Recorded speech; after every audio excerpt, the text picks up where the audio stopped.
This is Peter with City Lights Booksellers and Publishers. With us today is Ben Tarnoff, one of the co-founders and driving forces behind Logic Magazine. From October 12th through October the 14th, City Lights, together with Gray Area and FSG Originals, will be presenting Logic Books Festival.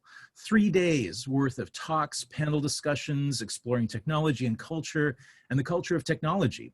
The festival celebrates the inauguration of an exciting new collaboration between the publisher FSG Originals and Logic that dissects the way technology functions in our everyday lives. So, hey, Ben, it's good to have you with us. Would you tell us a little bit about Logic Magazine? What's it all about? How did it come into being? Absolutely. So Logic was started by a small group of friends back in early 2017.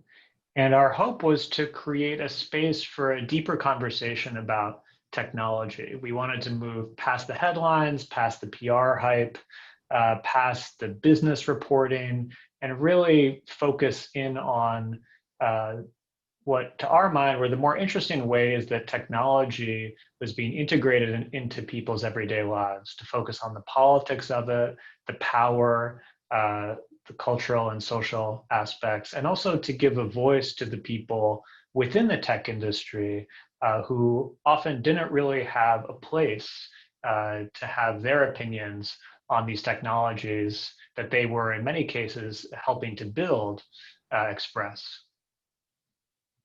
So you've thoughtfully chosen the subject of each issue. A lot of care has gone into the journal, and it appears you've done much the same with the new series. So let's talk about the new books. There are 4 of them. These include titles from Adrian Daub, Tim Huang, Xiaowei Wang, and you also wrote a book together with Moira Weigel. What are your goals with the new series? So we're really excited about the new partnership. This is with FSG Originals. So there's 4 books, as you mentioned, in the first Logic book series coming out on October 13th.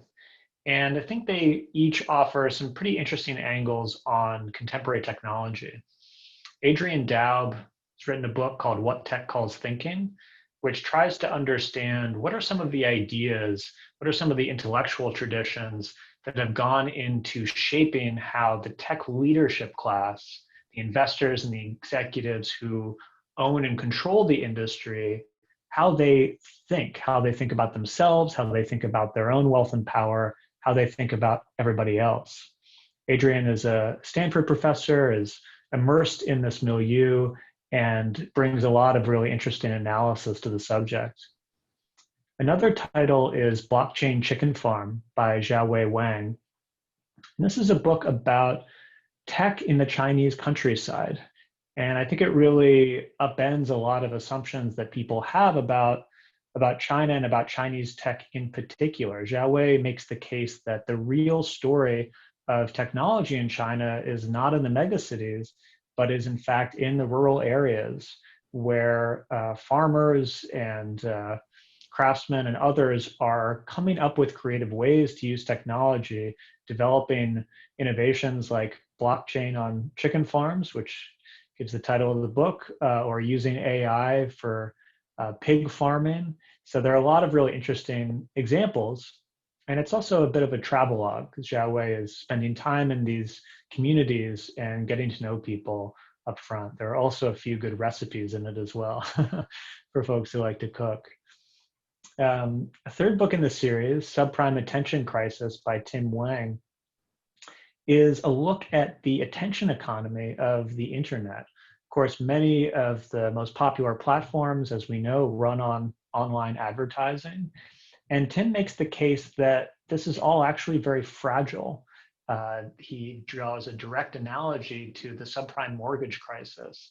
And for a number of reasons, which he details in the book, he thinks that the attention economy is headed towards a similar crash, that attention, which of course has been so heavily financialized by the big tech companies, is in Tim's view misrepresented in terms of its value and overvalued in a way that is setting the internet economy up for a real explosion in the near term.